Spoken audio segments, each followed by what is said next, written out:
also what a lot of people are not aware of, the healthy immigrants. But actually, a lot of the immigrants that come to this country, because, you know, the families have to pitch in, and they pick the hardest, smartest ones actually, and, you know, pay whatever it takes to get them over the border. For many things, they are healthier. They're not better pregnancy outcomes due to respective socioeconomic status, lower cancer incidence, lower incidence of cardiovascular disease than the regular U.S. population. So they are healthy. Next slide. However, the longer they stay here, the rates of diabetes go up, and the cardiovascular goes up, and it's well known in immigrant health issues. Next slide. So this is a lot of the work, my own research that I've done in terms of health coverage. This is where there are better numbers, but basically about 44 to 50% of all non-citizens in this country lack health insurance. Next slide. These are the numbers for non-citizens from different countries. Obviously, you know, the one big here, Haitian, and now the South Central Mexican immigrants that we were seeing a big flux of. But even among Cubans, from the non-citizens, about a quarter lack health coverage. Next slide.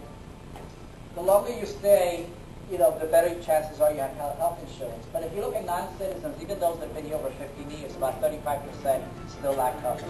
And again, we're talking my data. My work is criticized because I don't have data for the undocumented, but I don't document them. So the best I can do is non-citizens. Next slide. And if you look at it by all the different ethnic groups, the non-Hispanic non-citizens do a lot better. About 18-20% don't have coverage. But that's much more than this proportion we are.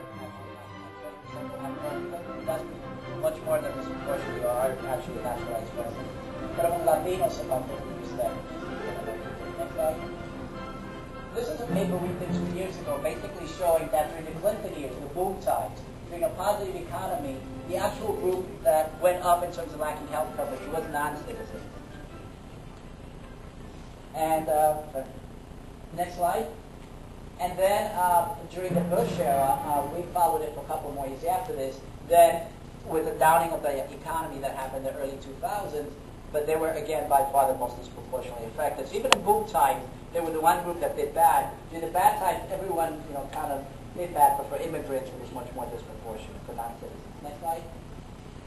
This is one of these academic papers that's cool on modeling, but basically I'll spare you the details. What we showed was just if you adjust for health insurance, when you look at things like mammography and pathogen screening, almost all the disparities in terms of screening rates go away if you model it with insurance, be the most important determinant. For past years, there were some issues related to culture that were additional, but basically the trust that if you provide it documented with insurance, that would almost narrow the whole disparity down. That would almost narrow the whole disparity down. Alright, so the argument then is why do you want to cover it undocumented? And, you know, it is sort of like the political one. And obviously, when I talk about humanitarian reasons and it's the right thing to do, everyone laughs and it says, yeah, you try telling that to a right-wing kind of person. But we as a society have agreed we're not going to let, when an undocumented immigrant comes in with his hand cut off, we're not going to let him bleed to death. When they need, you know, emergency bypass surgery because they're having acute, we're not going to let it. And, you know, there's probably a handful of people that will say, yeah, if they bring him in with a gunshot wound, you should let him die if he's undocumented. But most of the, you know, really passionate conservatives in this country will fully agree that these people need some level of health care. So it's not like there is not some consensus on humanitarian reasons. Then there's a whole egalitarian reason and all the data showing that immigrants contribute much more to the economy than they take out in terms of predominantly education, much more than health. But that it's inequity. That was a harder argument to win because it's much more driven by passion, despite all the data showing that. The fact that I'll get a little bit of the healthcare cost savings, I'm going to talk about keeping the workforce healthy. As we know, they're a vital component of our workforce, and it makes sense just from what they do in terms of the workforce. And it makes sense just from what they do in terms of the contributions to the economy to keep them working rather than make them not working for the sake. And next slide, this was a paper I did 2 years ago looking at the cost for all people in this country, but particularly among non-citizen immigrants. When you adjust for age, health status, and all the other variables that you think, approximately 1/3 the cost to take care of an undocumented person versus a U.S. non-Hispanic white citizen. So basically, it is much cheaper to cover it. Next slide. All right, so why should it require? People don't know this, but as my slide said, I forgot to tell you, so other studies have looked at the uninsured, and only about 70 to 80% of them, 70 to 80% of them lack coverage. So only about 20 to 30% actually have coverage. How do they get it? Despite common wisdom, it's not through government programs that they have health coverage. Most of the undocumented actually have health coverage because they work with the even Social Security numbers. And so there are some that do not have health coverage. So we talked about how big ticket items, 20 to 30% already have health coverage.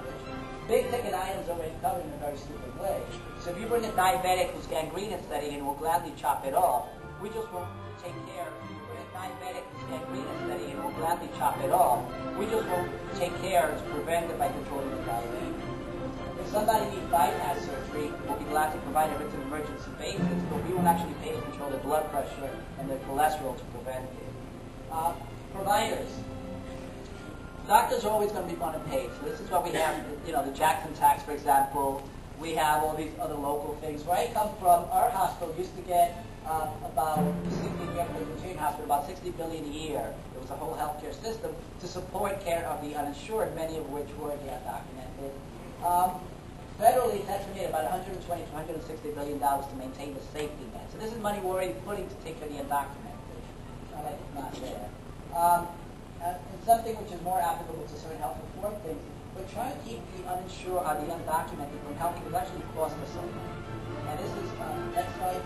This is one paper where you're looking at the welfare reform legislation that, as you remember, barred even legal citizens from 5 years from getting health coverage.